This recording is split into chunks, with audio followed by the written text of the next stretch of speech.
આજે આપણે સિમ્પલ અને પાવરફુલ હેબિટ વિશે વાત કરીશું.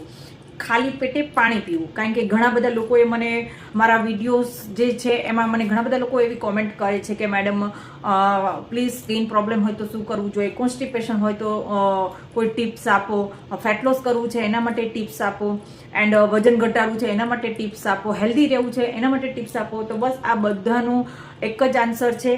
પણ હા, એ તમે છેલ્લે સુધી જો આ વિડીયો જોશો ને તો જ તમને એ ટિપ્સ વિશે ખબર પડશે. આનાથી મારો પૂરો વિડીયો સાંભળજો.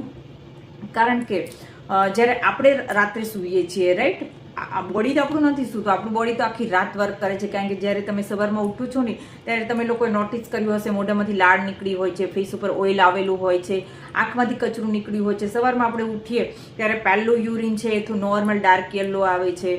ઉઠીને આપણને તરત પ્રેશર લાગે છે. તો આ બધું શું છે? આ બધું આપણું બોડી આપણને એમ કહે છે કે રાતના ટાઈમે આપણું બોડી કામ કરે છે, વર્ક કરે છે, એટલે કે આપણા બોડીમાંથી કચરો બહાર ફેંકે છે. બોડી ડિટોક્સ મોડ ઉપર હોય છે. એટલે જ્યારે આપણે સવારમાં ઉઠીએ છીએ ત્યારે આપણું જે બોડી છે ફાસ્ટિંગ મોડ ઉપર હોય છે. પણ જ્યારે સવારમાં આપણે ઉઠીએ અને એ પેટ જે ખાલી હોય છે ને એ ટાઈમિંગમાં જો તમે 1 થી 2 ગ્લાસ વધીને 3 ગ્લાસ પાણી જો પીવો છો, નોર્મલ વોટર, અથવા તો તમે થોડુંક ગરમ પી શકો.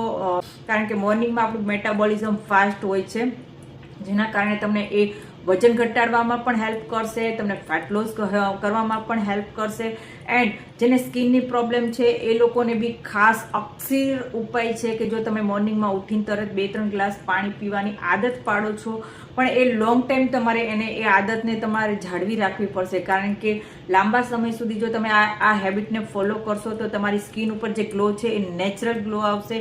એન્ડ જે લોકોને પેટની પ્રોબ્લેમ છે, એટલે કે કોન્સ્ટિપેશન રહેતું હોય, ગેસ, એસિડિટી, પેટ ફૂલી જવું, બ્લોટિંગ થવું, તો આ બધું પણ તમારું જે છે એ આ એક હેબિટના કારણે તમને એમાં બેટર રિઝલ્ટ મળશે.